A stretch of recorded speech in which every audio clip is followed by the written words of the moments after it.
Bachawat tribunal ఏర్పాటైనప్పుడు అతను పంపకాలు చేసిండు. చేస్తూ బచావత్ ట్రిబ్యునల్లో స్పష్టంగా రికార్డెడ్ ఇప్పుడు ఉంది. బచావత్ ట్రిబ్యునల్లో స్పష్టంగా పొందుపరచబడి ఉంది. ఇప్పుడు బచావత్ గారు ఖుద్దు రిటైర్డ్ సుప్రీంకోర్టు జడ్జి ఆయన స్వయంగా ఏమన్నాడంటే, ఈ ప్రాంతం నిజంగా చాలా నిరాదరణకు గురైంది, ఇంకా అవుతూ ఉన్నది. ఆ రోజు విపత్కర పరిస్థితి, దుర్భరమైన పరిస్థితి ఏంటంటే, పాలమూరు గురించి గంటెడు నీళ్ళు అడిగిన లేడు. ఎవడు ఇంత కేటాయించండి, ఈడ ఈ కరువు జిల్లా ఉంది అని అడిగేవాడే లేడు. ఆనాటి సమైక్య ప్రభుత్వం చేసిన ద్రోహం.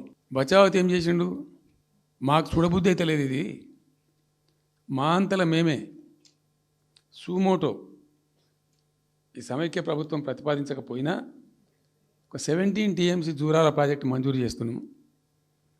అయితే సాంకేతిక కారణాలు మరొకటో చూపెట్టి ఈ జూరాల ప్రాజెక్ట్ని ఇక్కడి నుంచి ఎత్తగొట్టద్దు, వేరే కాడ కట్టద్దు, ఇక్కడ మాత్రమే కట్టి తీరాలే, దానికే అలాట్ చేస్తున్నామని చెప్పి ఒక కండిషన్ పెట్టిండు ఆయన.